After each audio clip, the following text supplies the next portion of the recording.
And then we've got Juan Matute joining us, who is the deputy director at UCLA and has been thinking a little bit about Nielsen as well as some other safety things around the city that he wanted to make sure that we had an opportunity to hear about. And so, yeah. And he has a dog that is Ginger's father. No way. Wow. Yeah. How about that? They were both at the shelter, yeah. Okay. Well, hopefully he brings I don't think him Scotty's or, coming. okay, well, maybe we'll hear a little bit about him. Wow. This is kind of working, right? So I think you might, whoever comes up, you might have to be on this side of the table to make sure that you get on the owl, but I'll hand it off. I think, let's start with our folks from, the police department. Come on up. Hello. Yeah, I think it picks it up. Oh, okay, cool. All right. Got my handy dandy crime stats. We won't go over too much of that, but just really quick, my partner's not here today. Halima, you guys are used to seeing Halima, she's not here, she's out sick, so wish her well. Okay, so to start off, I have my partner, Officer Tago here. The Beagle Neighborhood Resource Officer. He's not as good looking as Halima, but he'll do. All right, so thanks. To start, we had a burglary at 100 Block Strand. Unknown suspect removed kitchen window screen, entered residence and ransacked the residence, stole several items and left the location. Good news, the suspect was found and he was arrested. So we acted fast on that one. Thank you. Thank you for your support. We had other garage break-ins for bike thefts, and you guys already know whenever you come into your garage, if it's unsecured, meaning there's no gate or anything like that, make sure that you're checking your surroundings, locking everything up. If your garage does have a secured gate, make sure that it closes behind you and don't let anyone who does not look familiar in. We also had 4 catalytic converters stolen. 3 happened on the same night.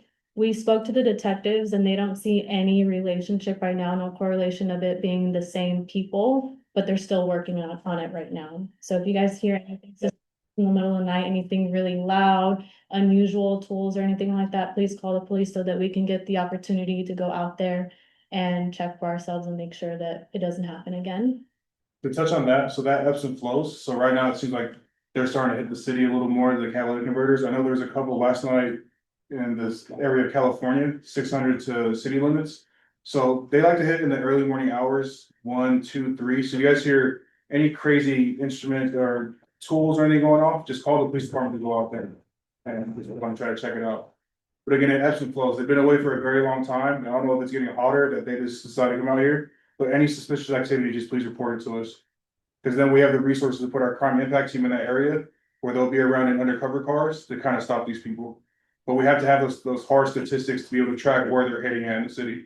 Mm-hmm. Has anyone ever had their catalytic converter stolen? Oh, yeah, twice. I haven't had it etched through the etch a sketch, or whatever, etch a sketch. And still, Been better. yeah. It's metal to them, they just. This is mainly on the street, as far as the department of the street, or then the wildest. Mainly on the Right up the street. street. It's quick in, quick out. They'll be there for less than a minute or two. They saw it off and then they're on their way. Yeah, they're professionals with it. Were they different model cars? That's a good question. I'm not sure. I don't have that information, but I can look it up and send it to you and you can put it out to the group. Sure. A few things of note. So downtown substation will be open at the end of April. I know we mentioned it last time and it keeps being put off, but this is the hard date, end of April. You guys are all welcome to come tour it. It's very small. It's nothing really to see, but we'll have some cool graphics and people out there for you guys to come visit and see it. That'll be cool. Another thing is the Real-Time Crime Center. It opens April 21st. Unfortunately, you cannot tour that in person, but we have state-of-the-art equipment coming. It's gonna be really cool and you can tour it virtually. So it'll feel like you're there. It's kind of like joining these meetings, but at least it's open to you guys to see that what we have in the Real-Time Crime Center. Do you know If what you that don't is, know- Chance? Oh, sorry. the real-time crime center. So if we get a radio call of some guy that just robbed somebody at 17th and Pico, they're the first ones that launch into the cameras at that intersection, and they give us information on the spot as it's actually occurring. So it's really cool technology. So it's either the cameras or our drone systems that are usually the first ones on scene. It's really impossible to come to Santa Monica and commit a crime. So it lowers the time, the response of the calls. So the people who are working the real-time crime center, headsets, lots of screens, they get the calls as dispatch also gets the call. So before dispatch would have to dispatch it to an officer and then an officer would have to go. These people that are working the center are watching it as if they're dispatched, they're watching it with their own eyes and they're hearing the call as it's coming out and they're able to fly their drone there, get an overhead look and render the scene safe for officers who are coming. They could say, hey, there's a suspect hunkered down under a vehicle behind this corner, whatever it is, but response times are faster. We don't have to send an officer to every call. And then again, safety for public and police officers.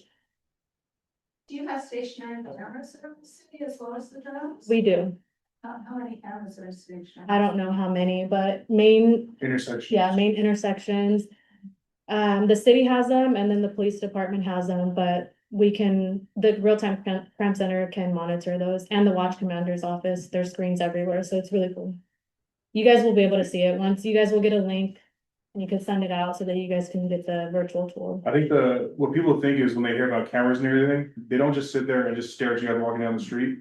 The cameras pop up when a certain crime happens in that area. So when there's a radio call is when the drone goes to that area. But if you guys aren't familiar with the drone, it doesn't just circle around the city. It's stationary at the station. It gets a call, it raises up, it goes to the call, and then returns right back to the station after the call's completed.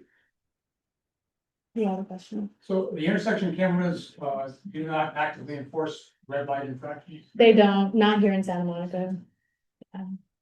Let's see, overtime, so I don't know how many of you go to the pier. I know you guys visit, but our overtime right now, we are being told, or it's policy right now, that one officer in a group of two wears a rifle slung around their neck while they're working patrol overtime. I don't know if you guys have seen that. I know it's a different look. And it might seem a little aggressive, but with our new chief and the realignment plan, we want to make sure that people who come visit and live here feel safe. So with a lot of the new events coming, we're asking you guys to embrace that, support us with it. I know it doesn't look the prettiest, but I think it sets a certain tone coming to Santa Monica. We haven't got any complaints Yeah. yet. We have FIFA coming, we have all the Olympics coming. We just want to make sure that we're readily able to respond to any active incidents that happen. And hopefully that deters some incidents from occurring. What do you mean by overtime? Overtime, oh, so we work 40 hours a week. And then anybody who signs up for overtime, additional 40 hours above their 40 hours that week, they work the Santa Monica Pier to cover whatever patrol is needed in that area, and they saturate that area.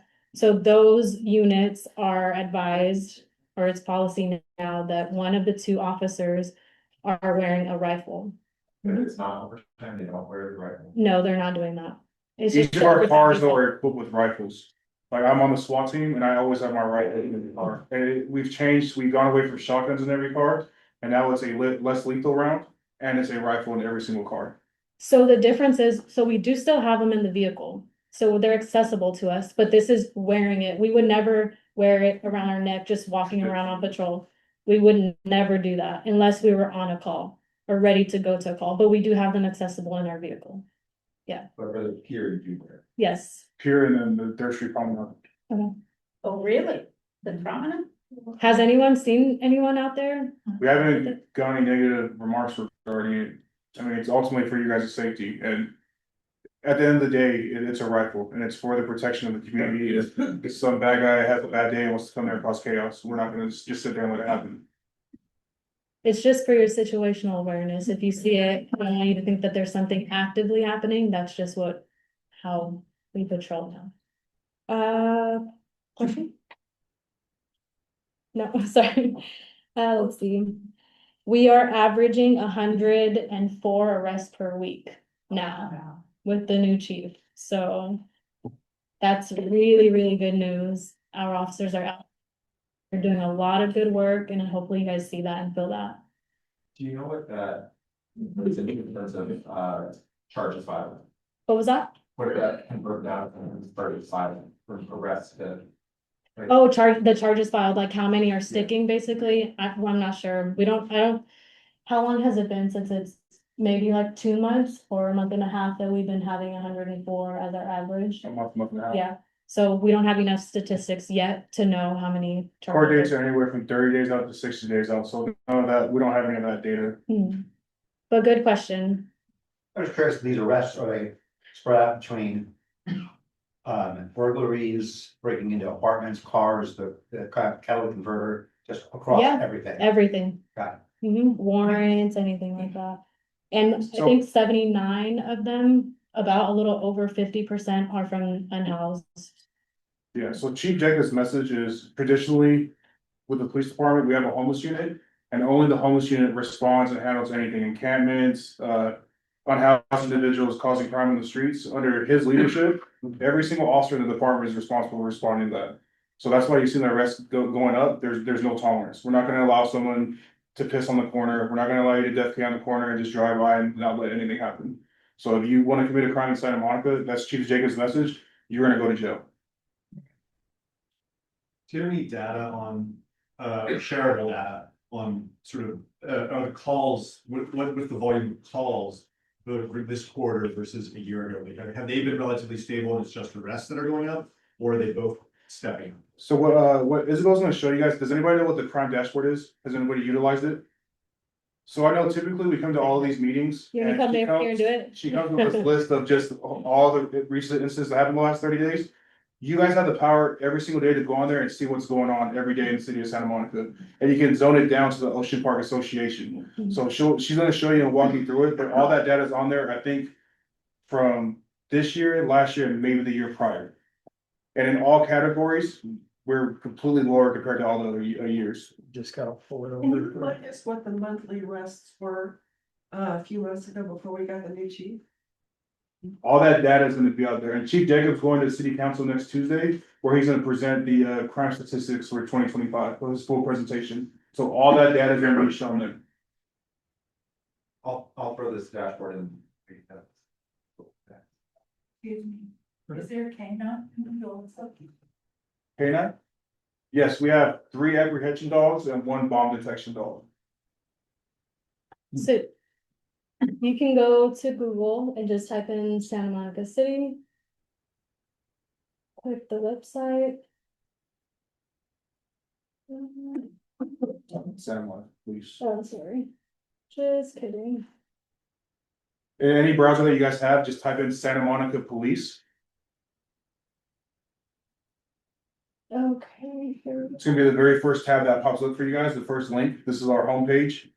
Again, we're the community engagement team. That's our phone number for the office and our emails if you guys have any questions. You're gonna scroll down and go to the Transparency Center. Here.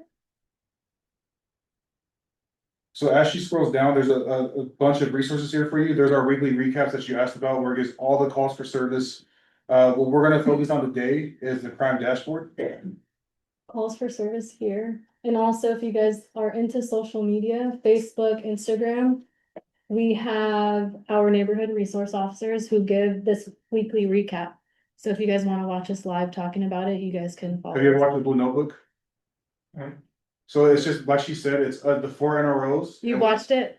I've seen the neon, you have the neon sign back there? Yeah. Right, yeah. So Chief Jacob has 4 pillars. It's crime suppression, homelessness, traffic enforcement, and then community outreach, and we're each responsible for one, and we give the stats from the prior week.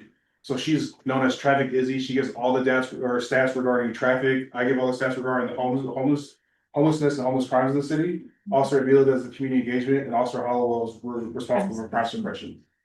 So it's just a more interactive, fun way to, I mean, fun, whatever you want to call policing, but it's just a fun way to watch the weekly recap.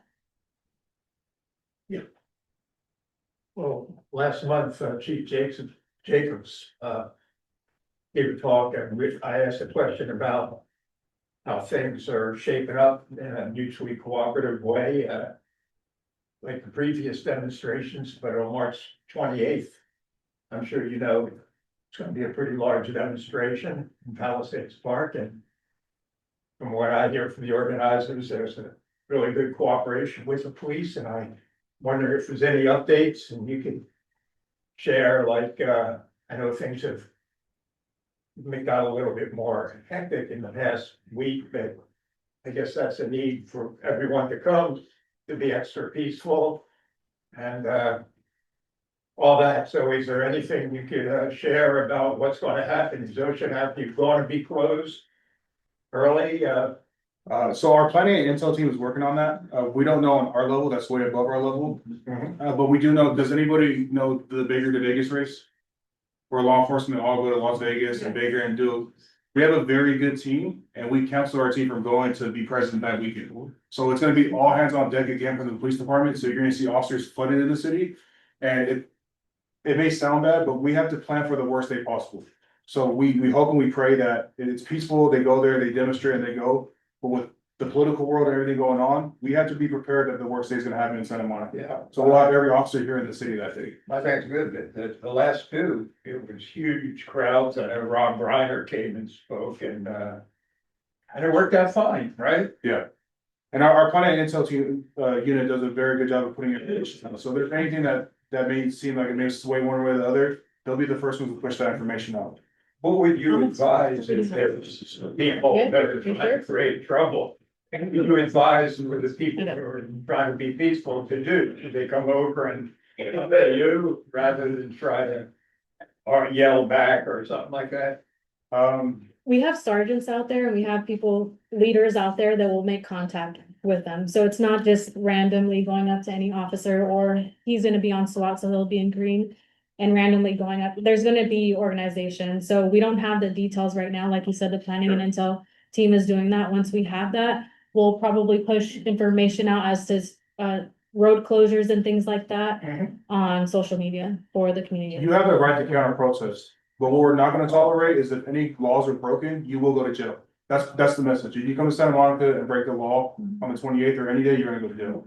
So if you're already here. Well, thank you. And just a quick, something to add, so at the farmer's market yesterday, Main Street and Greens The Festival. Greens Festival in Virginia Park last Saturday. Yeah, there was a group of people dressed in all black wearing FTP, F the police. They're first amendment auditors. So people call us, they want those people removed from these open public spaces. We can't remove those people. The thing that I would advise you guys is you guys can call us. But what those guys are banking on is that you slap their camera, you get in their face, you assault them. Because they are 100% gonna press charges against you and want you to be placed under arrest. Right. So the best thing for you guys to do is if those people are present anywhere around you, call us and let us take that attention off of them. Or off of you guys for them. But they have the right to be there in these public spaces. We can't forcibly remove these people. Right. What does it say on the shirt? At the police. FTP. At the police, and they're covered like this with ski masks and all that stuff on, with 7 cameras on their shoulders, on their head, everywhere. 2 cameras on the sticks. They're just, they want to get something, they want to get a rise. They want you guys to assault them so they can civilly sue you guys. Yeah. Don't let it happen. And you might see an uptick because of the No Kings protest coming up, but again, like my partner said, just call us and let us handle it. Okay, so the crime dashboard. Okay, so.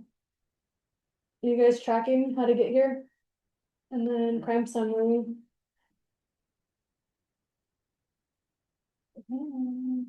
So there's 3 categories: crimes against persons, crimes against property, and crimes against society. And you'll see here that at this very same time in March, years ago, it's down, numbers are down. In every category. So for the categories, it'll tell you what types of crimes there are. For example, crimes against person, aggravated assault, kidnapping, rape, things like that. Crimes against property, shoplifting, theft from a building, identity theft. Crimes against society, drugs, narcotics, trespassing, things of that nature. So whenever you guys have time, feel free to go on here and. So this is across the entire city. If you go to the top right, where it says selected district, Isabel, Hang on 1 second. So this is a better visual of it. This is the entire city, like you said. And then select a district. You can break it down to association, so you can go on there and put Ocean Park Association. And it breaks down the crimes that have happened only in your area, so you guys are able to see what happened on your street, what happened in your neighborhood, all that stuff is right here in front of you. And then you can go even deeper and put, I wanna know what happened in the last 2 days, I wanna know what happened in the last month, the last 3 months, you have the ability to filter all that stuff on here. It's one of those things where you have to go on there and mess around with it until you get a feel for it, because the way you like it, may be different from the way you like to utilize it, from what you like to utilize it. And we use this too, so we call it cops on the dot. So when we see a lot of things happening in a certain area, that's when our crime impact team and things will put operations together and try to focus in a certain area, like the catalytic converters. If we know that that's happening in a particular area, time, all that stuff, we use this information as well. So you guys get on here and get crazy, get creative. This is great. And if you guys have any questions, those big dots is because there's a bunch of stuff that's going on in that area. Sorry. It allows you to go down to a certain call, you can press it, and it doesn't give all the information, but it gives down the date, the time that it happened, and the incident number. If you have any questions regarding that, you can reach out to Halima, just send the incident number and say, hey, this happened on my street, just wondering what it is, and she'll get back to you with all the information that she can give to you regarding it. So it won't have exact addresses. It'll have the area though, as close as it can get, as you can see. So you're able to send like a link to this and some of these other things you mentioned. Yes, Okay, and great. he mentioned he was gonna put it in the, Yeah, definitely. So now you guys don't have to wait for Halima to come with a big old piece of paper, you guys look at this every morning, it's updated at 5 o'clock every morning, and you can look at all the stuff going on in your area. Almost lifetime, not lifetime, but almost lifetime. it's updated every day at 5 a.m. So this should be the closest you'll get to live. So like my partner was mentioning, you can do a date range here, all the way up until last year. District. You can filter it however you want. And these are all the ways that you can. Great transparency and awesome to see the numbers going down, so. Thanks so much for all that you do and for being here. Any last questions before we, okay, Yeah, somewhat lighter note, a few weeks ago, I observed westbound on Ocean Park. And a motor officer had lit up a Waymo. The Waymo pulled off to the curb. Took off one of the game. As soon as the motor officer pulled behind him, the Waymo took. Are there issues with Waymos? It's still work in progress, because it's not, 10 years ago, there wasn't autonomous vehicles. Right, so there's new things in place, and I knew what you were talking about because our motor sergeant came and talked to us. They changed the law on January 1st, where we're able to issue them citations. So now our motors, they commit, because they do commit traffic violations, they'll make illegal left turn, illegal U-turns. And just like any of you guys would be pulled over, they deserve the exact same thing. Yeah, but yeah, they're pulling them over, they just had to box them in. Yeah. And I they can guess when you send- pull them over, the windows come down, and then there's like an operator on there, they just put Waymo, and just issue a citation to the company. But on that though, just like you said, the arrests are up, also our traffic stops, I think we average anywhere from 300 to 400 traffic stops a week. So our officers are out there, that's one of Chief Jacob's pillars, and that's one thing that they're aggressive on, is going out there and stopping people and education, and ultimately, that's something egregious, issuing citations. Are they ever gonna go back to enforcing front license plates and tinted windows? Have you That- done- that in the rear? Yes. That's traffic Izzy, she may have to Yeah, answer. I think it depends on the officer, like, it really just depends on the officer, cause we can. It just depends if that's what they wanna do. We have discretion, so. But it's still illegal. It's still illegal, yeah. all right. Thank Thanks so much, you. guys. It's, Thank you. Yeah. Enjoy that. Yeah. Thank you. That was great. That's fun. Thank you. Come on.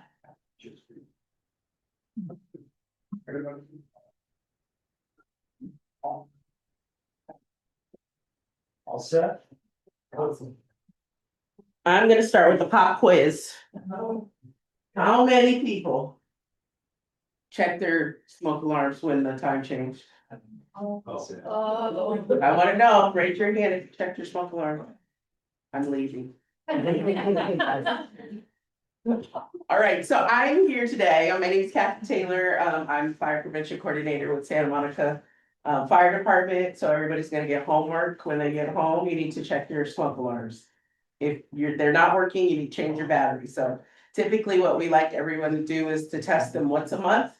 And change your batteries. You could change them twice a year when the time changes. So your smoke alarm should last about 10 years. If you don't know or you don't have one, then you can sign up for Community Connect and we can have Red Cross hook you up with a free home installation. We have two new nurse practitioners that are gonna be starting for the APU coming up this week. I'm really I kind of talked to you guys a little bit about the AO program, APU, but right now I'm just gonna focus on spring cleaning because spring is this month. And some fire safety tips for spring. So let's see, we talked about smoke alarms. Do you guys have CO alarms? Yep. All right, good. Well, you check those too, make sure those are working, if they have a little button on them. Dryer vents, how many people actually check the lint in their dryer vents? You would be surprised, good job, okay, I'm seeing more hands, okay, getting better. There are a lot of dryer fires, so make sure that you're checking those vents. And then, those kitchen, anybody doing any spring cleaning with the kitchen? Cutting out that grease and grime on the stove, you might wanna look into that, cause grease buildup can cause fire as well.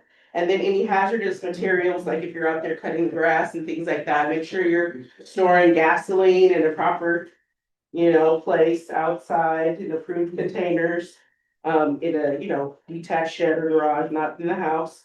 And then we're cleaning up the clutter in the, in your hallways and things like that, so you can walk through your hallway and you're not gonna trip over anything to prevent any falls.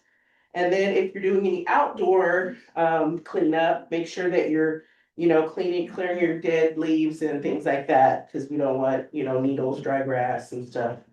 Kind of focus on those areas, your landscaping. And then if you're grilling, make sure that your propane tanks and everything they're not leaking or anything like that. And then painting wise, you wanna be really careful with oily rags, because if you set those out in the sun, they can combust. So you wanna make sure that you're putting those in like metal containers, that they're dried out and, you're storing them in a proper space.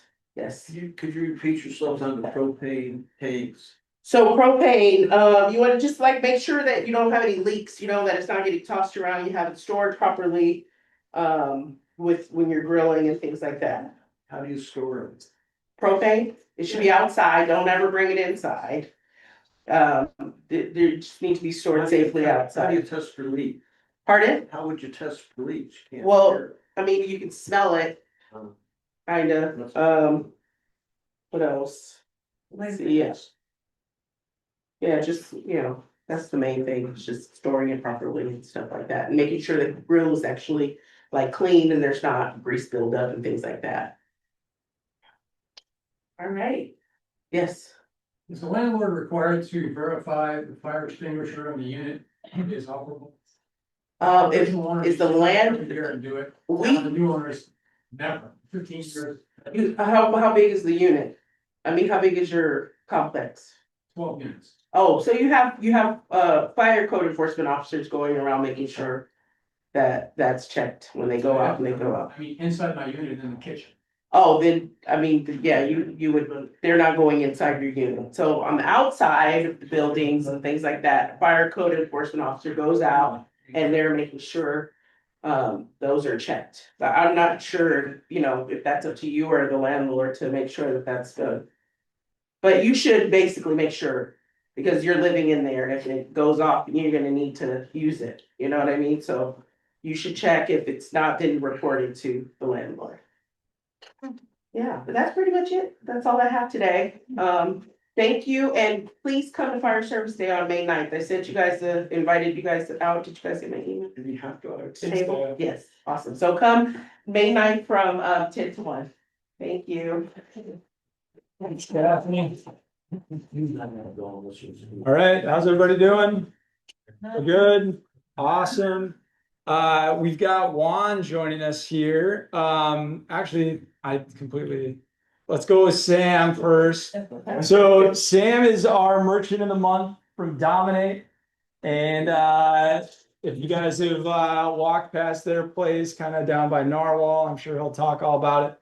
Sam, All welcome. right, so yeah, thank you, Robbie and Sean, for giving me a minute to talk here. So I'm one of the part owners of Dominate Gym. We operate right down the street on Main Street, and then we started up back in 2019 doing all outdoor workouts. So we're about a block and a half away from here, right on the patch of grass by Perry's in front of the beach. We go out there every day, build a big gym, and then take it down at night, and then do the same thing the next day. And we ran that, started in 2019. And so then COVID was pretty cool for us. We were already outside. It wasn't actually that cool, but it was all the other, everybody, we became kind of like a cultural touch point for a lot of people. Because it was one of the only ways that people could get together during that time. Because even at the height of everything, we were able to keep going. We were running workouts where we'd cap it at 6 people and everybody's 10 feet apart from each other. And I'm like, dude, push-ups. Just kidding. I'm not using any equipment. But it was a long road from there to where we are today. About 3 years ago, we opened up the gym that we have on Main Street right now, and we're very proud to call it the world's most beautiful gym. So if you haven't seen it, come check it out.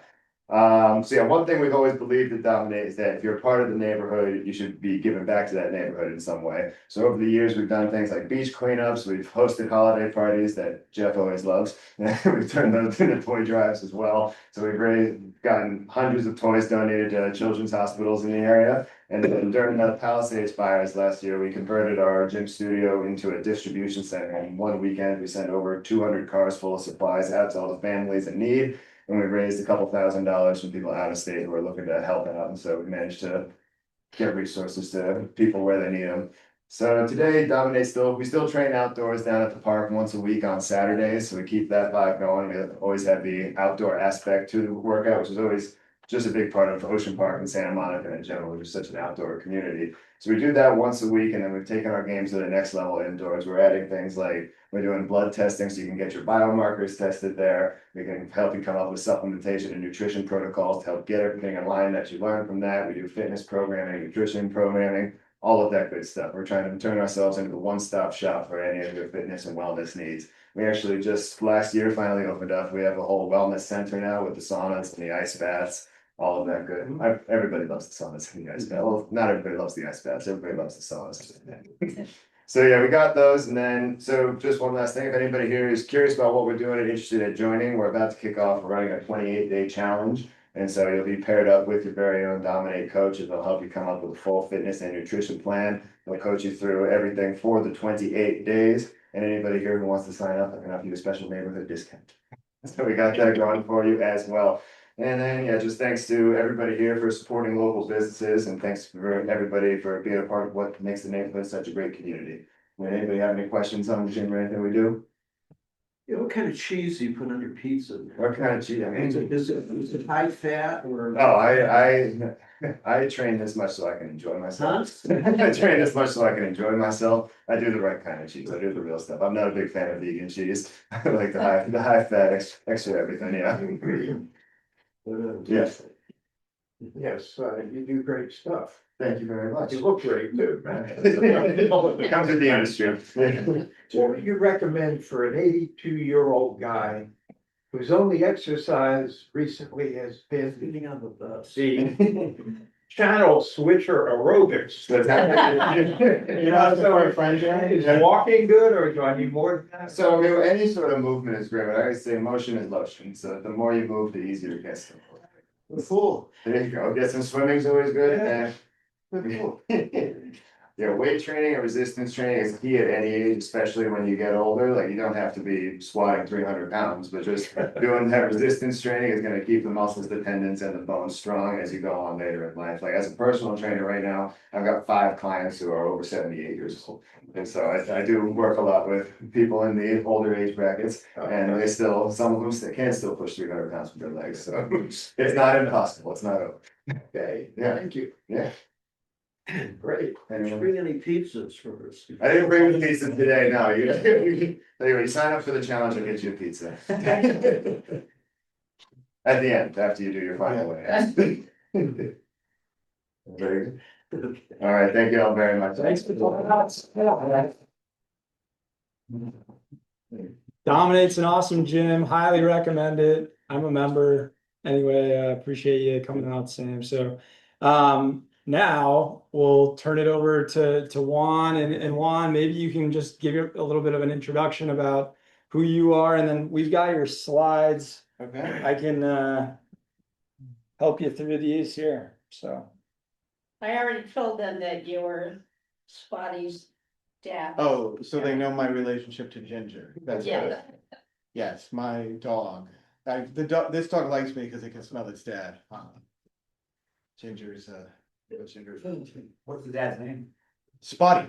I'm sorry, it's that, father, Spotty, yeah. So my name is Juan Matute. I am the father of Spotty. I do various things. I live in the mid-city neighborhood, but I'm across the street from Tri-Fit, so that's where I go. They have nice stuff too, but they're not here in this neighborhood. And I work at UCLA. My day job is as a transportation researcher and administrator. So I've learned a thing or two about transportation over the years, and have become increasingly concerned about traffic safety in Santa Monica. And then when I'm concerned about something, I tend to ask, well, what can you do about it?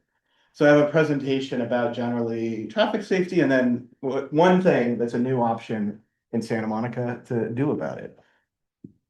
Yeah, if you want to click through it, you're more welcome to. Okay. Get the I'll just do slideshow. Yeah, That works. Is that zooming? Okay. Yeah, so today I'm just gonna cover what's called a safe systems approach to traffic safety, and then a new law that's become available in California, including to Santa Monica. And I'm representing Santa Monica Families for Safe Streets, which is an organization I founded. Yeah, I'm representing Santa Monica Families for Safe Streets, which is an organization I co-founded with a bunch of other parents in town who were kind of like trying to reconcile how concerned everybody was over public health because of COVID with like what we're allowing on our streets and that we don't have to. So this is some Santa Monica traffic safety history and trends. These are from the Office of Traffic Statistics, which is part of the state government. But also Santa Monica is a walkable place, so a lot of people are walking. But as a result of that, there are more crashes involving pedestrians in Santa Monica. So one stat that that is particularly bad in Santa Monica is pedestrian injuries to pedestrians over 65 years old. Santa Monica is ranked third of 103 cities around the same population in the state. There's done some polling. Aggressive driving is now the #1 roadway safety concern in California. I did some math and calculated that in California, you're more likely to be killed in a traffic crash while walking than you are to be killed by a stranger. And so people do fear, we have police to keep people from being randomly murdered, right? But you're actually more likely to die if you're walking on the street in a traffic crash than you are to be murdered by a stranger. A lot of murders are between people who know each other, so, which is a different phenomenon than people who don't know each other. And then in our past year and a few months, our community has had fatalities at Wilshire and Chelsea. There was a woman in her 70s who lost her life there. And then 2 people were coming out of the sushi restaurant at Wilshire and 14th last year. And actually 4 people were hit by a car and 2 people died. And so there are these incidents happening in the community. And so when I see that, I ask, well, how does that relate to what we're seeing elsewhere and what can be done about it? And so US and national traffic safety trends are getting worse for people who are outside of vehicles. So vehicles are getting safer and developing all these systems that are maybe more accommodating of somebody like looking at their phone and not exactly paying attention. But then if they crash, the vehicle protects them, but then there's still people outside of vehicles who have none of that protection. And so pedestrian bicyclist deaths have been on a continuous increase in both the US and California. Impaired driving and speeding are consistently account for a high percentage of fatal crashes. And I'm gonna minimize this so I can see. We can all see everything. Yeah, and it's a big problem with fatal crashes. And of course, we have a lot about drunk driving, DUI checkpoints and everything to try to reduce that type of behavior.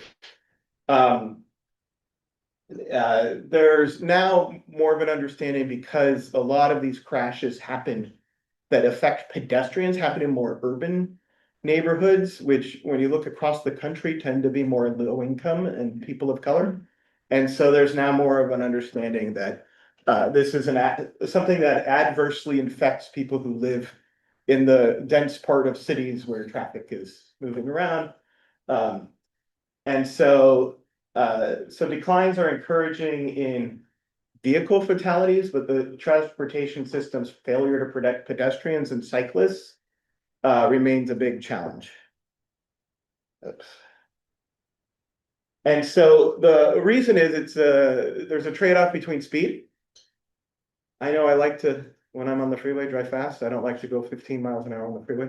But you can't prioritize both safety and speed because a car going at 40 miles an hour, if a pedestrian is struck at 40 miles an hour, there are 85% likely chance that they will die as a result of the injuries they suffer in that crash. At 20 miles per hour is 5. There was a Waymo that hit a student at Grant earlier this year. That car was going 6 miles an hour when it struck the student, and the student just kind of walked off. And so there's this big, in this range here, there's a big difference.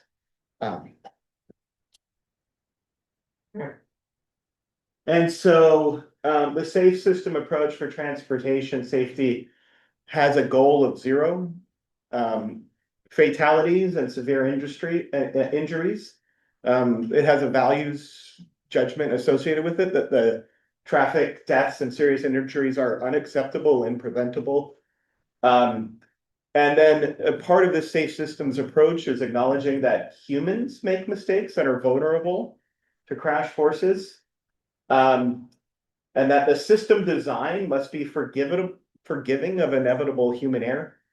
Causing a crash does not result in serious death or injury. So that's why we see Santa Monica is actually a leader in adding protected bike lanes that protect cyclists even if somebody's not paying attention, they're on their phone or they're driving aggressively.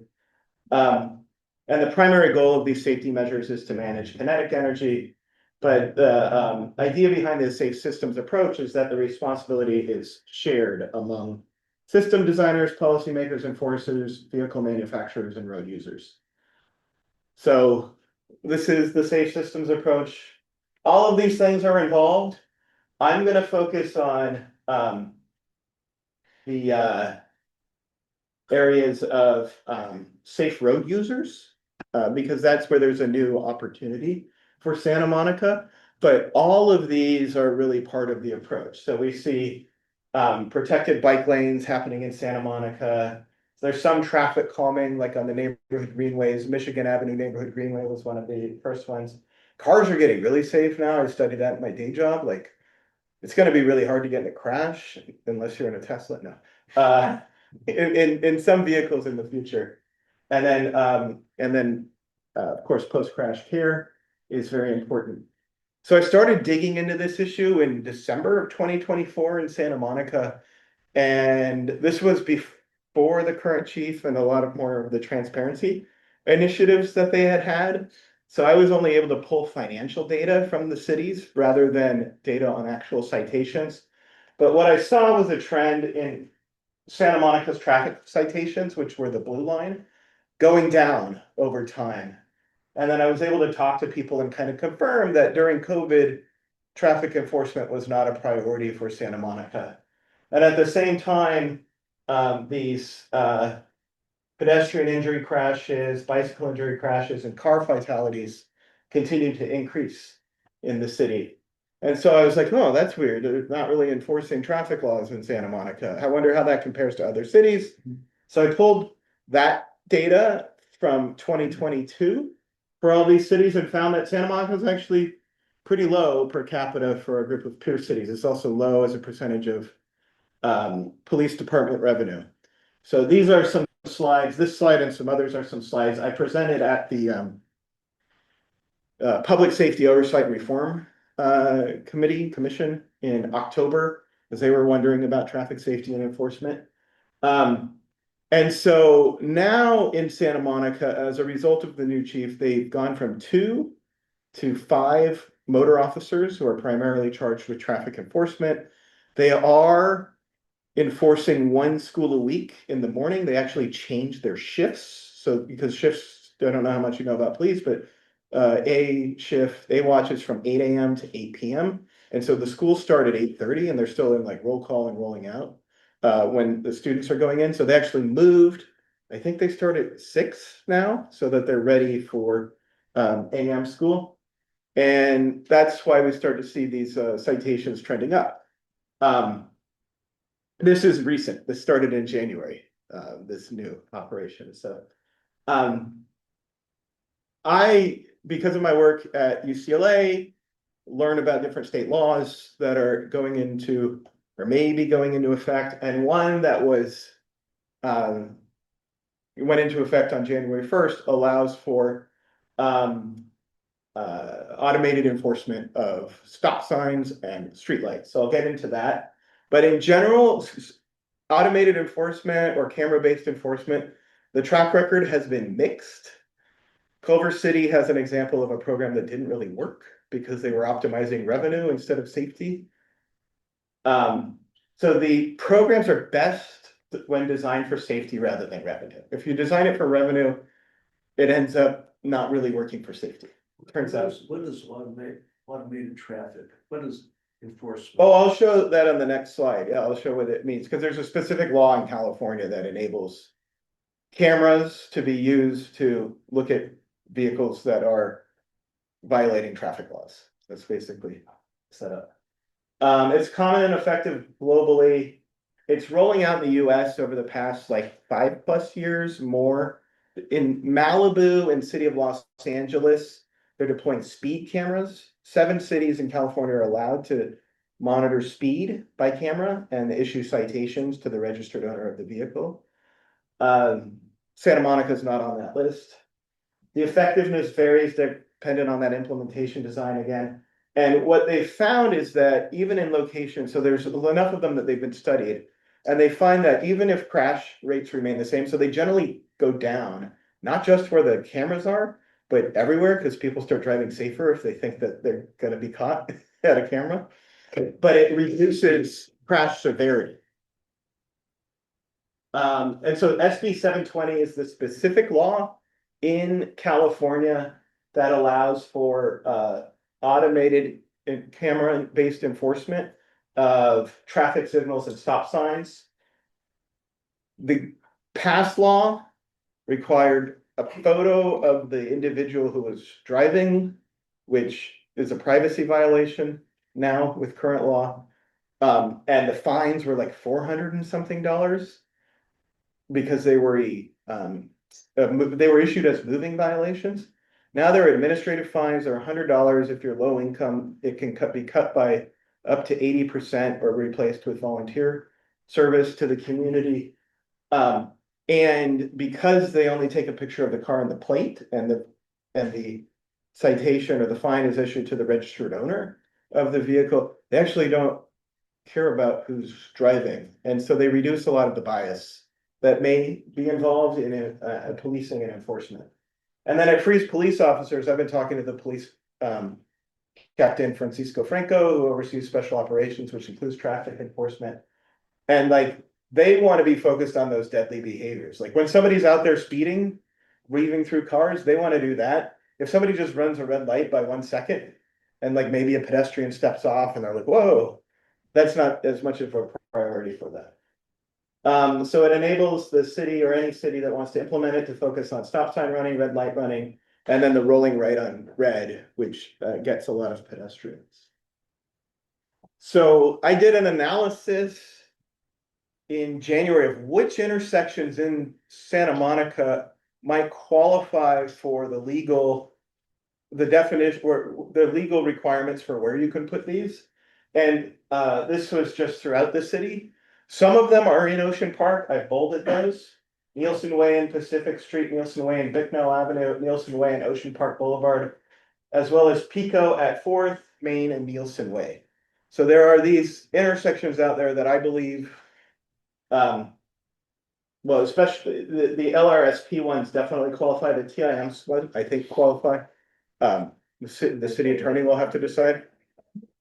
Like a major highway. I live on Milton. Yeah, so this would make it so that, well, if somebody is routinely running lights, including, just by a millisecond, they would start racking up fines and hopefully, and so there's a correlation between a whole suite of dangerous driving behaviors. So like if somebody's running lights, they might also be not yielding to pedestrians and not and driving above the speed limit. So then they're gonna start to notice, because they're gonna get these violations, oh, I should operate more safely on Nielsen Way.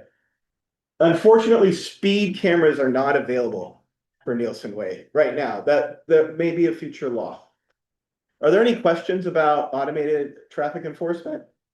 Yeah, well, I have a couple of issues. I remember when I took I think when I took the DMV test, there's two issues under it. I don't care for you, a pedestrian can cross in the middle of the street. They could, in California, any corner to corner is a pedestrian crossing. Huh? It has to be between corners where there's a pedestrian crossing. But pedestrians always have the right of way. If in a conflict between a pedestrian and a vehicle, a pedestrian always has a right of way. I think the issue is a pedestrian can not corner to corner, but like in the middle of the street. Yeah, if a pedestrian crosses I at the like middle it. of the street, I like the it. driver hits them, But- the driver will not be cited for fail to yield to pedestrian. Is that true? It has to be corner to corner. It has to be like, even an unmarked crosswalk, it has to be corner to corner. Okay, like, maybe somebody, I pretty much recall that you can park, cross, a pedestrian can cross anywhere in the street. But the other, what about scooters? We have a lot of scooters that are, just going crazy on the street, when I mean wheelies. Scooters and e-bikes. So UCLA is actually making anybody with an electric mobility device register them, and they're gonna deal with bad behavior that way. That is an area of law where they're not clearly defined, they're not registered, you can't. They're basically regulated as toys instead of transportation. And so there's not a lot like that can be done right now, and that's why nobody's doing much. Do you do any studies on traffic congestion? Let's try to Okay, that's enough. keep it Okay, moving, Bill, but somebody I'm else. sure you have done some of them. Yeah, that's. But I'm curious about the Okay. speed, so the speed cameras, what makes it so that that's not okay and? So that was legislation that was passed in 2023. Yeah, And I told people on the council, hey, you should make this a priority during 2023. And it was a different council and they didn't make it as much of a priority in their votes. And so the city wasn't added to the list. It could have been added to the list. They wanted to do 6 cities initially to test it out, to pilot it.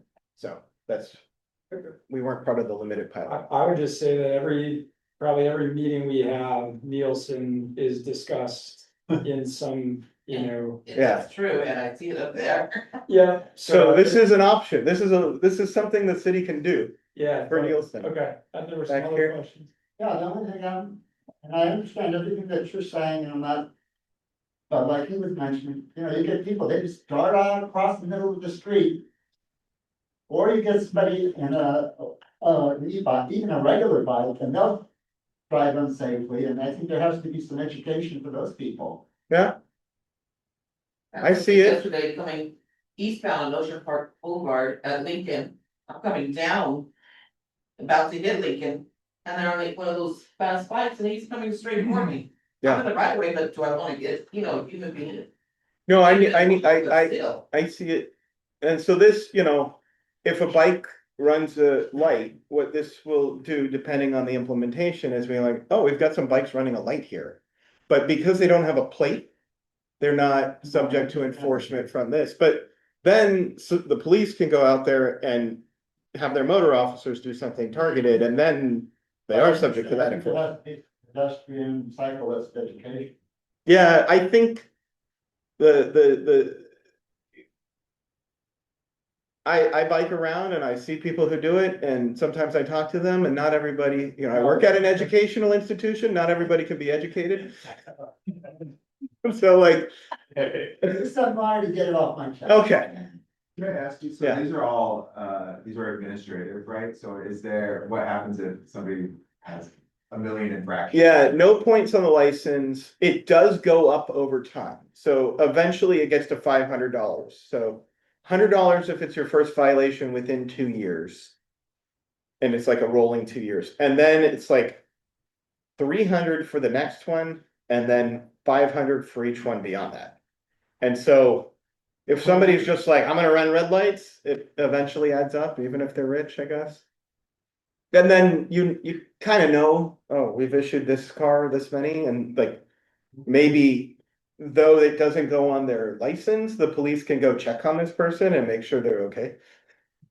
Those lifetime numbers or yearly numbers? The two or the one, it's a rolling 2 year period. 2 years. Yeah, so. Yes, Jeff. Question regarding the pedestrian, automobile collision. Are there any statistics on, are those people from Santa Monica, or is the person walking from Santa Monica and the person hitting them coming in from out of town? Because I know there's Yeah. an influx of like thousands, tens of thousands of people showing up here with their cars every day that don't seem to respect any of the laws. The data that I have access to doesn't have anything on the identity of the parties other than age. Or if they were, I think if they were using a mobility device, but don't know where they're from. Like, that's, yeah. So when you say numbers that were like the third worst, do you have numbers? Do you have, and also numbers for those hotspots that, there's pollution? So there's a really cool website out there called the Transportation Injury Mapping System. It's a project of colleagues at UC Berkeley. And they take all of the data from all of the reports that police agencies, there's something like 700 police agencies in California, that they report on traffic violations and crashes. It goes to CHP, Statewide Incident Tracking System. It gets cleaned up and put on nice maps by UC Berkeley's Transportation Injury Mapping Center, or Transportation Injury Mapping System is their product. And so I'd recommend checking it out because you actually see all the crashes on Nielsen Way, when they happen, which date, the age of the people involved, all that. Jerry. I'm glad you're doing this, and I do think there's some real education to be done with drivers, bikers, and pedestrians. I was hit by a car right near Fourth and Pico. It's pretty bad. I was in a legal crosswalk. And the guy turns out, I never met him personally, he lived just a block away from me, and I won't go into it all, but as this gentleman was saying, I was very shocked and surprised when California made jaywalking legal. And at night, it just seems like it's accidents waiting to happen. And you said something about it, someone just. Is that the recent law? Yeah, it's, Yeah. jaywalk as long as it's safe. As long as it's safe, well, it's never safe. Well, that was related to, yeah. That's like saying you don't have to stop at a stop sign if you think it's. I think it's okay, up or a to red light. officer interpretation. So it used to be and there were some agencies that would cite people for it. If you were at an intersection and it went from the white hand signal to the red, or the white walking signal to the red, and started counting down, if you started after that countdown, you could be cited. And so the law that I'm aware of is the one that removed that as a citation option. As long as it's safe, maybe that's how it's been communicated, but. I can look into the law, that's one of the things I do at work. I keep one of them up. No, Someone could always say, I thought it was safe. yeah. Do you have influence with the city? Do I have influence with the Our city? city? Maybe, I I try. The one way to get people into mass transit that are coming to the beach, is get rid of the parking lot. Yeah, that's coastal, Huh? that's coastal commission. I can't really. That's the coastal commission's jurisdiction. Well, I think this. Coastal access, coastal act Oh, nineteen that's right, seventy-three, one yeah. access. Yeah, so there's a huge, that parking at the beach in the coastal zone is a huge policy issue. And so. People in California voted publicly in a ballot measure to have a right to the beach. They have access with public transportation. This is true, and so it's an interpretation issue. And so, You had a question? There were a couple really notable fatality incidents recently in our New York City. So there was one, I think, in Playa or Marina Del Rey. yeah, The woman on the bike that was. She was pregnant, that was yeah. Killed, and then also the one in Westwood that went in Mhm. 99 Ranch. Yep. Any takeaways from those that could be applied?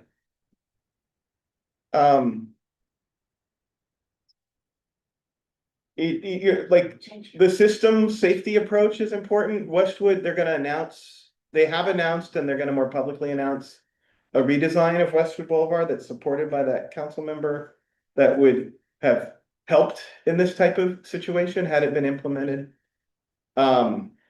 In Santa Monica, we're fortunately a few years ahead, I think, of thinking about this issue of traffic safety because it is more of a multimodal community. Like, we have a beach, people like walking to the beach because parking costs money. So I guess anything in terms of the drivers in those incidences or the people that were. you know, I have not specifically looked into that poem's costs.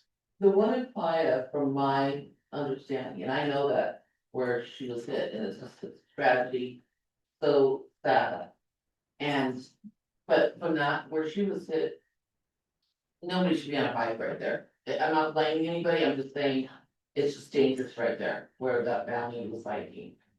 I know that area well, and it's just.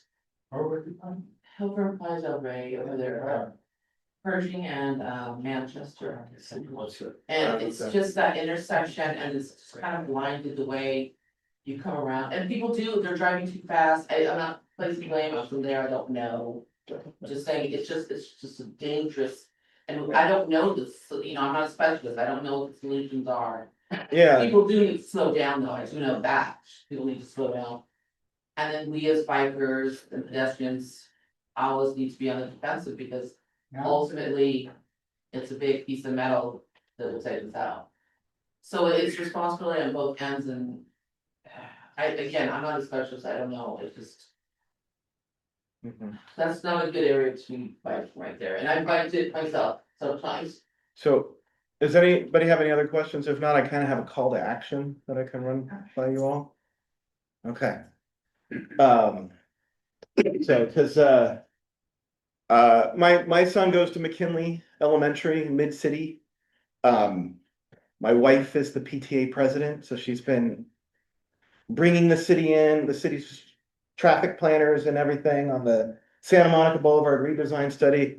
And we worked out this nice, what the school likes, the neighboring community likes redesign of an intersection there. That's kind of up in the air right now. The council had a session where they looked at the Santa Monica Boulevard safety study and they say it's not safe enough, so they sent it back to staff. But they did say they liked this. So I've been collecting organizations that support that, which is not what I'm asking you all about, because this isn't in Ocean Park. But I am asking, and several organizations in town have signed on to a letter that advocates for various things, including that Santa Monica Boulevard redesign, the city to have staff people that work with schools. I'm on my school's site committee, which is like a mandated thing. I don't know if you've had kids in the school. They have a bunch of parents who look at budgets and work with the principal and the teachers on stuff. And so we have a mandated comprehensive school site safety plan. And the staff didn't know how to update it for traffic safety, even though they've been required to since 2019. So they were just like, be safe. But there's something that can be done more comprehensively in coordination with the school, with the teachers, to be like engaging the kids on like, here's how you be safe. This SB 720 camera-based enforcement we're supporting, as well as the city council declaring street safety as essential, as an essential part of public safety, which I think this council is interested in doing that. And in addition to budgeting money in this upcoming budgeting cycle for the for Safe Streets improvements, so. Yes. So just to clarify the call to action, so you've got a letter. I got a letter which I can share with your organization and people can look at it and just, you all can decide separately, executive committee or however you decide things. Okay. That you want to sign or you don't want to sign. And Yeah. I can send it to you and you can circulate it. Okay. Yeah. Unless anybody has anything that they, wanted to go deeper on. A motion to Yeah. support this? Well, we could do it that way as well, I guess. Yeah. Okay. I would recommend reading the letter, but I wanted to introduce it to you while I was here. Yeah. Yeah. Are there any questions about transportation stuff? You've had a lot, but my job is to answer questions from students and some of them. It's a small problem. What? Do you think there's? Transportation? Transportation doesn't serve questions or something? No, Okay, I have a it's question. why I'm pretty sure I still have a career with Okay, AI. I know, I'm asking a lot of questions because it's a big problem. Yeah, I know, I agree. What about all these cars that are out at the high schools and, parents are picking up kids. Well, it's Oh, well, I don't know. Jerry had one. Jerry last Peace one. activist Ruben. Again, I'm glad you try to talk to the bicyclists, even though it's hard to keep it up because I see improvement over the years, but I see some speeding down the sidewalk that almost hit an old woman and gave the finger, and just crazy, I've seen that so too. I really hope that something is done. But how's the blue bus doing? I like the blue bus. How are they? Are you talking with them? Are they having any issues with traffic? So they're working on bus lanes on Lincoln Boulevard south of the border, right? So Caltrans, to toot my own horn, I have a bunch of former students who are working at Caltrans on transit performance. And so they've downloaded all this data and they've identified on the Caltrans network where buses slow down the most and like where the ridership's the highest. And in the whole statewide system, there's like top 5 places, but Lincoln is one of them. And so they're looking at putting in a bus lane there and then on Santa Monica Boulevard east of Centinela going into the 405 in West LA. That big blue bus would be good for them. That'd be good for the big blue bus. Judy and then in the back. I let the kids attend the yellow bus. Is the city listening to you about Santa Monica Boulevard? Because they obviously had not listened to very many people before they presented. So now I'm hoping. I'm working that through with, they were listening to somebody else. And I've had some words with him. Can I have? But everybody liked that intersection. Can I have a follow-up on the high school? Well, we're back here first. You're in the queue. Yeah. Thank you very much. That's your great idea of our investment, or is this something? Oh, so I'm on the city's audit committee, so I'm like very aware how broke the city is. And I occasionally write things about the budget. So SB 720, those fines that I mentioned, they go to maintain the system and then they go to paying for traffic calming and safety improvements. And so these things that so they don't go into the general fund. The whole idea is people need to see the investment at work to support the program. And so, and if the city does not improve violation rates by like 3 years, then they can no longer enforce that intersection. So they actually have to do things to reduce violations. Now, just putting in the camera will likely reduce violations, but they have to be, well, actually, no, they have to demonstrate that they've been redesigning that street to reduce violations. And if they do that, then they get to keep the program going. Okay. Okay, Last one. we used to, walk to school or take the yellow, or the school would provide a bus. Yeah, The kids- California has the bunch of lowest kids school would busing of hang any out in the state. corner and get Did picked you grow up in up. California? Huh? Did you grow up in California? California has the lowest rates of school bus use of any state. Well, dealing with, our schools around here, I encourage you or the city to do that, because as you know, at Santa Monica High School, the cars are lined up. That's a problem in itself of congestion. But it's not efficient if you have the yellow bus picking them up. So. Oh, what to do? Carry that forward. Yeah, so, School district pays for it, not the city, the school district pays for what? the bus. The school district does pay for the bus, Mhm. yes.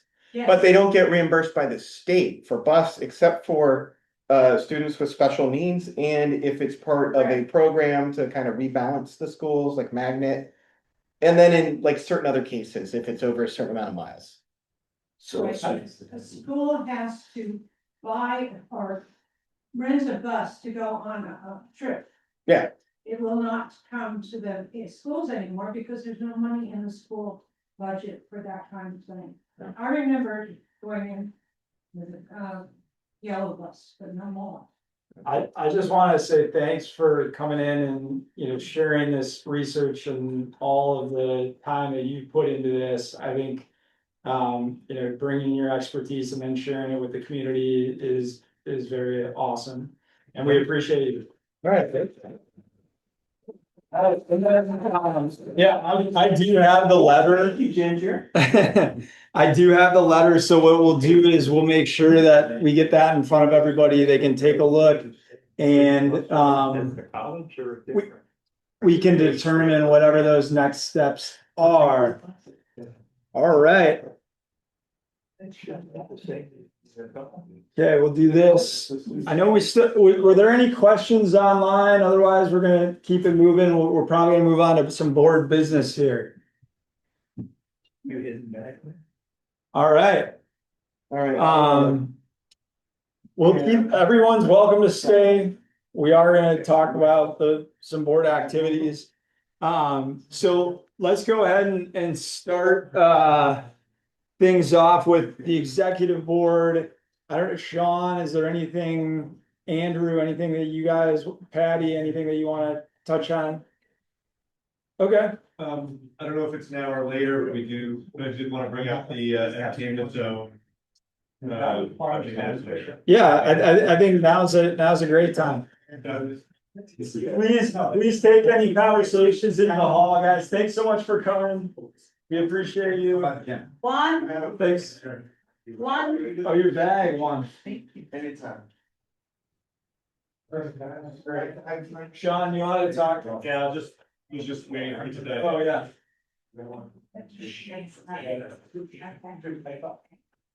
My son will be interested. All right, Sean?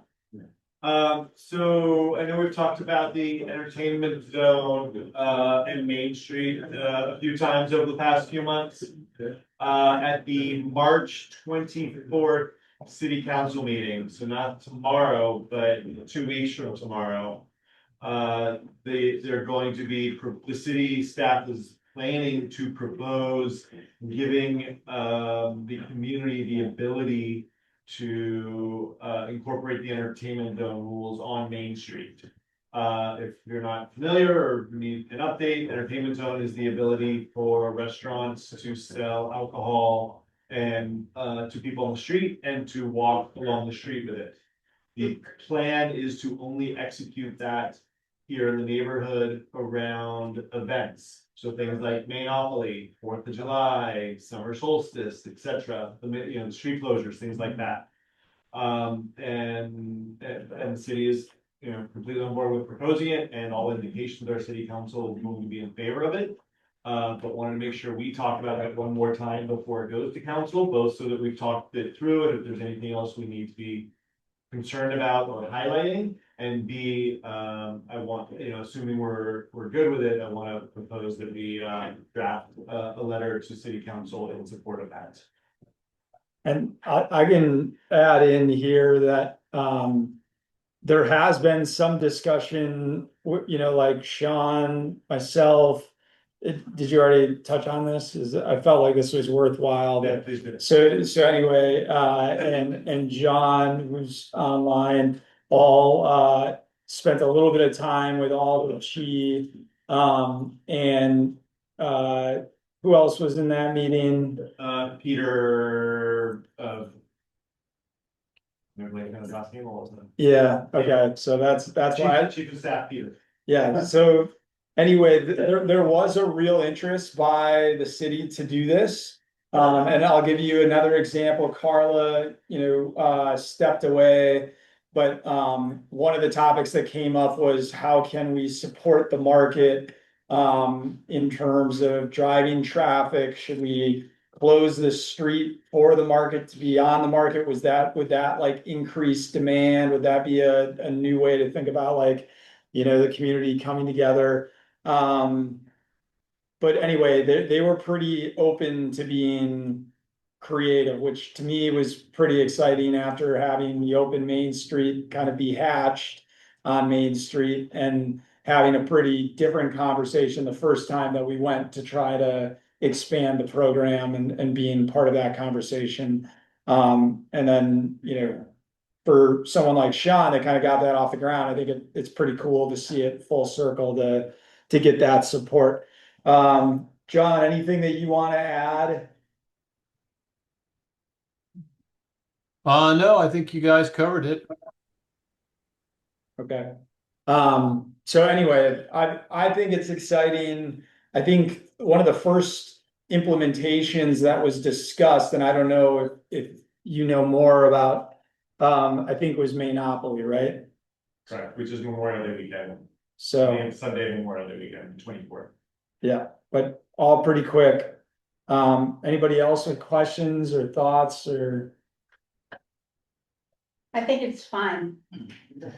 That's good. Only for closed streets or, open streets for us, closed for the cars, it's fine. But if we're doing it and there are cars going around on Main Street, I don't know. Yeah. I think the vision is to try it a few different ways. Yeah, but Like Monopoly is not a street closure event, it's sidewalk only. But the idea is to try it out because people are going from restaurant to restaurant to restaurant and make it a bigger thing. A lot of this is gonna be driven by Main Street Business Improvement Association. And I think the idea is to try it a few different ways and see what's working, what's not working, and iterate over time. And just so you know, more context, that's what we've been doing in downtown, on the promenade, and also at this city council meeting, downtown Santa Monica is asking for and supporting expanding the zone beyond just weekends and just beyond the promenade to cover all of downtown at all times. Again, doesn't mean it's going to be deployed at all times all over the place. It's probably just going to be done for events, but it's to give downtown Santa Monica the discretion to do it. And the idea is to roll in Main Street with that and let OPA and Main Street Business Improvement Association try out a few things and go from there. I think an interesting idea was around the 4th of July parade. Maybe there's opportunities to implement it there. There's all kinds of things that could be done.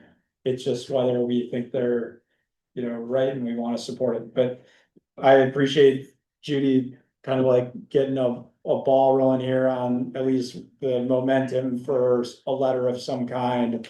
So the next step, unless anybody has, oh, go ahead. I think I know the answer, but just to make sure. So if they had an entertainment zone around Main Street, it would only be sort of a block or two away from Main Street, or would you go the 6th Street and walk around. I don't know the exact details of what's going to be proposed, but what we've talked about is only on Main Street. I see. And a couple streets west of Main Street, just where there's like you know, where the seafood, Kenny. Yeah, Kenny, where the seafood company was, because there's a restaurant there, maybe around the corner on Pacific where Kobe's and other things are, but like a half block that direction towards Nielsen, nothing east, literally 0 east. What's the beach? No dominion over the beach. We drink on the beach? People already did. And there's no plans for the beach that I'm aware of. I said, should we have the farmer's market on the beach? And Carla got kind of scared. She's like, all the sand, I don't know. But And so how does it work if there's an event? So planners, so either OPA or MSPA has to apply to the city. There's a set of rules. For each day? For each instance that it gets done, and any restaurant that wants to participate in that also has a set of rules it has to comply with, because it has to be. It has to have the people selling have to have gotten training and how to ID people and how to speak to people about, here's your cup, here's your wristband, etc. It's pretty heavily regulated. Okay.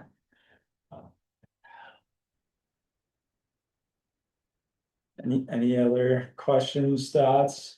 Otherwise, I think we could just, I guess we could circulate the letter. We have 2 weeks, or we could say, let's write a letter. And any thoughts? What do you guys?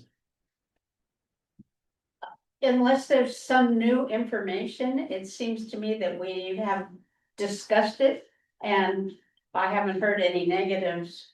Yeah. So why don't we just say yes? All right. I'd like to see the letter. Yeah, I agree. Yeah. Okay. So it sounds like yes to draft the letter. Oh, go So ahead. I'd like to make a motion that Ocean Park Association draft a letter in support of this to send to city council, pending board review of said letter. Second. Okay. Awesome. He's getting some practice doing this. Pretty well done. All right, all those in favor? 30 minutes till we have 4. We need to have 8. 1, 2, 3, 4. Yes. Yeah, we do. Okay. Okay, so all those in favor? Yes. Anyone opposed? All right, cool, it passes and Sean's drafting. I'll write the letter, but it'll be closer to the council meeting because I need to have the right item number and stuff. So I'm glad to do that. It's easy. It's 4 sentences. Sweet. Thank you. Took that off my paper. Oh, Jeff? A question, whoever's writing the letter, are we just supporting Dewey Area School? Or we? Oh, that letter, sorry, there's. No, sorry, is it gonna include our school here? Because Sorry, I think we're talking about 2 different things. talking about San Monica, the area around McKinley and San Monica. So Yeah. I can answer that, Jeff. No. We were Yeah. we're talking about the other letter that was gonna go, we're gonna review the letter before. Juan's gonna send that. Juan's letter. I thought we moved on, sorry, so. Yeah, I'll send what he has drafted. It sounds like John wants to mention something as well, but yeah, it's already drafted. And I just said, I'm happy to present it to the group, but like, you know, everybody's gonna wanna take a look at it. But regarding that letter, is it just about that area? I can't remember the people. No, the answer is no. It's about all the schools because the problem exists everywhere. Juan just used McKinley because that's where his kids go to school. So it will include our local schools. Smash. Yes. And now going back to the entertainment zone, I do want to plant a seed with you. There may be a way to sort of blow up the parade and have a big revenue generating for OPA or for the parade street party that day. So just be thinking about it.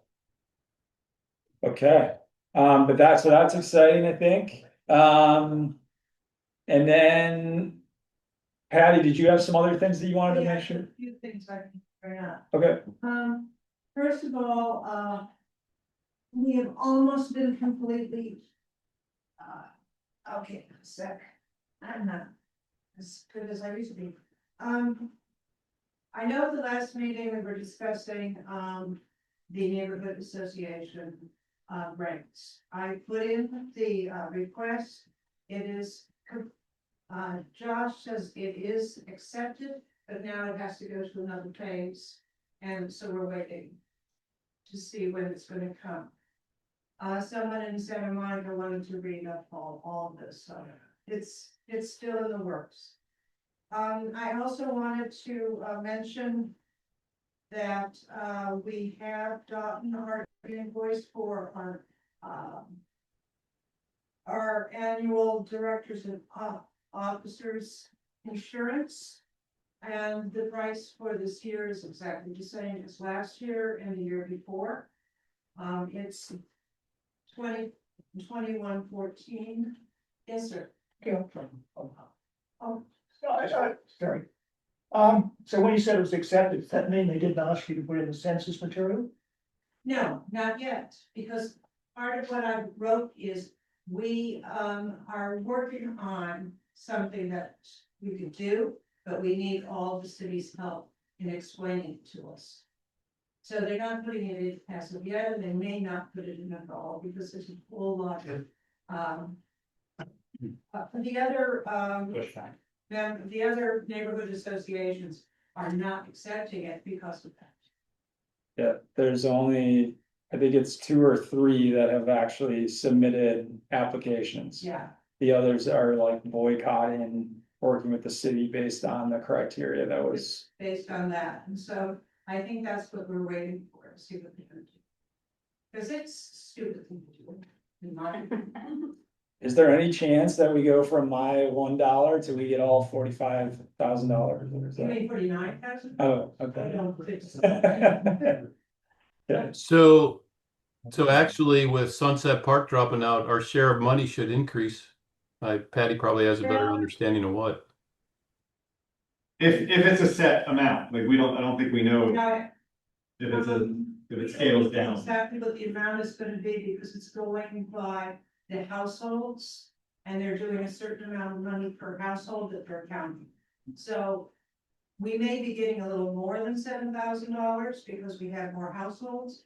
But they're having also an issue with the smaller neighborhood associations to get up to that 7,000. So it's good, they're just having a good time playing with that. Oh, I wanted to make sure everyone's okay about the amount of money we're spending for our insurance, because it's above my pay grade to do it without asking. Okay, so we need a motion for the 21. What was It's the it? same amount as it was last, just to clarify, it's the same amount it was last year, correct? Yes, and the. Yeah. That seems like a good deal. Yeah. And it's in the budget already. Yeah, we actually have to have it according to the city, in case we get sued, because they don't wanna pay. Let's approve the budget, huh? I move that we approve the insurance. We don't have like an annual. It was close, but Jeff had already. All right, so, does everyone approve the vote to pay the insurance? Yes. Okay, any nays? Okay, there we go, that passes. Thank you. I have more things. We have also, last year, we did a donation for Seminole High grad night. Actually, we did basically 2. I wanna know if we wanna give the money again this year. Okay. What does it go to, like a senior party? Yes, it's a senior party, and the, I have the. Would like to take it. I actually work on grad night, so if anybody has any questions, it's a big safety initiative for the high schoolers graduating, and it's really helped. It's amazing, but they go to the high school at 10 o'clock at night, they check in, and they do not leave until 6 in the morning. And while they're there, they're provided everything, games and food and sleeping spaces, and it's to keep them off the streets, so. Yeah, last year we gave them $500. Okay, Mary, what's your involvement? Just you know, Like, so- helping create they create a huge cruise ship. oh, So, Yeah. yeah, it's really an amazing thing. And then, so you paint and, you know, kinds of things. And people can go work on it. Yes, yes. So, if anybody wants to volunteer, we're looking for more volunteers and it's on the 10th of June. okay. Is 500 the right number, since you're closely? I think anything that we can, yeah, it's good. Motion All right, Jeff, yeah, motion to do the 500, is there a second? Second, Second, anyone, all those in favor? Okay, anybody opposed? Cool. All right, so that, anything else? No, I don't, think so I just hope everybody was having this good food today. Thank you. Yes. It was great. Did you do anything different, or what's the? I stopped giving the pizza because people were complaining. Back to sandwiches. Oh, right, okay, yeah, it's great, I think it's great, thank you. It's got it. They didn't like it, so. So, one, I don't know if anybody has things from a committee perspective that they wanted to highlight. We can open the floor to do that. Well, it's not a committee really, but I just wanted to say that discussions with the road stage are continuing. And I think both sides seem warm towards the idea of cooperating to mutual benefits. So that would have come from that. That's great. And you think that they want to like partner with us with some kind of an event? Well, I think it's, first of all, I'm hopeful that they'll invest in a membership for certain kinds of publicity, which I think will add to the newsletter actually as well. So that's one aspect of it, and the other one is a phrase that came up, I spoke with him, was a lunch and learn, although it doesn't need to be around lunch. Okay. And so things like that. Cool. That's great. Oh, I did remember one thing. Okay. Make Music Santa Monica is going to be, putting out a grant. And, for every single, neighborhood organization to take the $500 grant. And I just wanted to let you know this is gonna come out, I think on the 16th of March. And I've been getting the grant from them every single year that they offered, but it's major, and I think, what? There's actually a newly created Make Music Santa Monica chapter, Mhm. which find out what it's all about. Yeah, let's figure out the city. do we need a motion to do that? No, I'm just letting you know, because, I'm, okay, yeah, I'm gonna go for the grant and I'm not gonna keep it. But it does help, with Make Music. Sure, I mean, let's do a motion, right? I would move that we support that. Okay, any seconds? Ian's seconding, all right, all those in favor? Any opposed? All right. Yeah, that's great, and Dave, is that something you're putting together, or I'm not trying to give you things? Sorry, I can't, I can find somebody else out to do it. Last year, Make Music fell on solstice. All right, So we kind of did a little Make Music on Main Street. right, This year, I think, It's the day. it's Sunday, and I'm sure, I think solstice is still Saturday. I wanna talk to Jenny Rogers about what's going on Main Street and that, anyway, it's still early. yeah, maybe there'd be an opportunity to use one of those spaces. That like, like is kind of blocked off, or, I don't I know, think it's always on the 21st. It's always on. oh, yeah, no, okay, maybe I'm wrong. Cool. Right. That's- Yeah, that's great. If anyone else reached out to me and wanted to cover something or told me that, please jump in now. This is, I think, the time.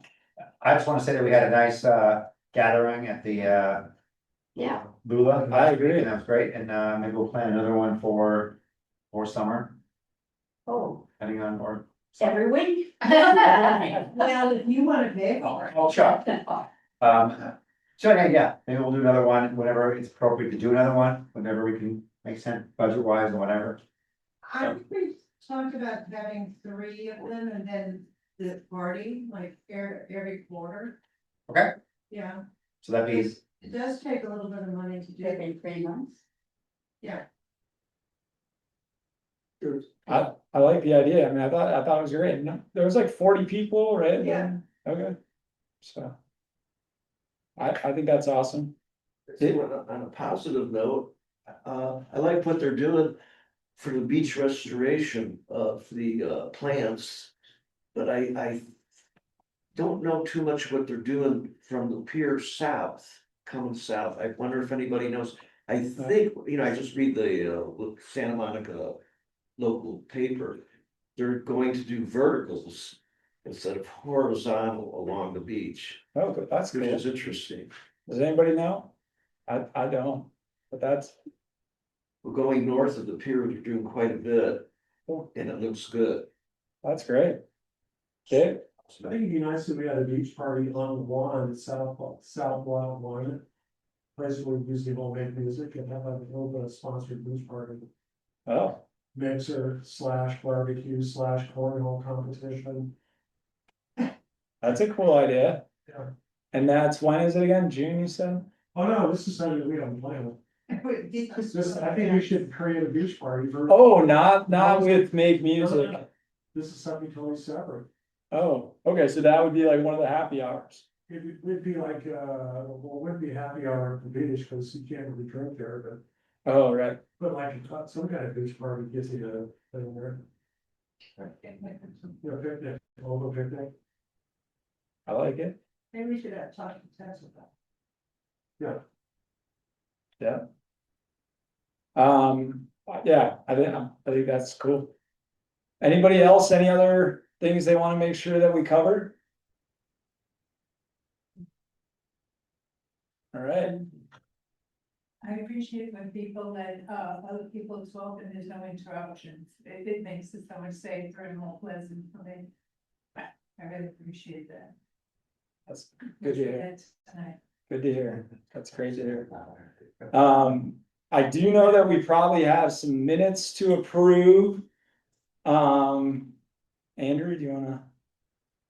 It was already shared. Everybody already said they looked very good, I think. But we just have to do the formal vote. That's what's left. Okay. Is there a motion to? Sure, I propose we accept the minutes. Okay, and I second it. all those in favor? Right? Anybody opposed? Abstain? No? Okay, cool. And then. Do we have anything else? All right, the only thing I'd say before we close, if there's a topic or a person that you want to see next month or the following month or whatever it is. Ideas are welcome. I do think Carolyn, the mayor has said that she's gonna try for next month, which I think will be great. And then the other thing, but like the other reason I said that is business owners that are in Ocean Park would be welcome. We've gone kind of like down the list of those people that have supported us, with kind of like business memberships at this point. So anybody that we would want to welcome and, kind of give a stage to tell us a little bit about their business. I think it's still a cool thing to hear. Yeah, so would they just email? Yeah, just, you can make the intro to me. I'm gonna try to do, I'm gonna get an agenda for Sean so that Sean can just send a piece of paper to everyone, and it sounds like there was interest in the PDF version of the agenda. Go ahead. Yes, that, I would like to see that piece of paper I bring here so I can check it out, but I really like the fact that you have one business person coming up and introducing themselves. Because I don't know anything about Dominate or whatever it is, or I was very interested to hear what he had to say, and I think that's a good thing to do. And it gives them a reason and. Yeah, yeah, and honestly, like maybe what the nicest gym I've ever been to, if you guys, right next to Narwhal. When you walk by, take a look in or something, go ahead. It is beautiful, Jim. I guess to that point, Patty, maybe for a little bit of discussion is, I think that Santa Monica Daily Press is doing their most loved competition, maybe just ended, is it over? Nope, and it's all right. It's still going. I mean, we have a number of local businesses that support OPA. Should we be doing something to encourage OPA members to vote for these businesses? I like I'm that. in favor of stuffing ballot boxes. Yes, yes. I like it. So maybe. And then It'll be, it's already queued up, and there's a new part for the final touch, so please fill it out. Okay. And we can discover which ones are on there. Yeah. I don't know. Yeah. If I that's. think it's also, I mean, if we can say to these businesses, right, they have the ability to mobilize. People and support. They could get more Good call. people to Great idea. reciprocate. Did you ask, us to suggest someone to? Sure, yeah, yeah. A speaker? Is it, you ask it? The transfer, I think there's a transportation planner, head planner. Oh, yeah, yeah, yeah. We I had, would like him and of course the city manager, but more so the transportation planner, okay. city manager and that. Yeah, he was pretty good last time, like a year ago or whenever that was, but yeah, we should get him on the calendar this year. I think that's a good idea. Thank you for that. All right, anything else? I think that's it. Maybe a motion to adjourn and have a great month. All right, Second. 1, 2, all those in favor. All right. Good meeting, guys. Yeah. Oh, we came back. Thanks, everyone, for being online.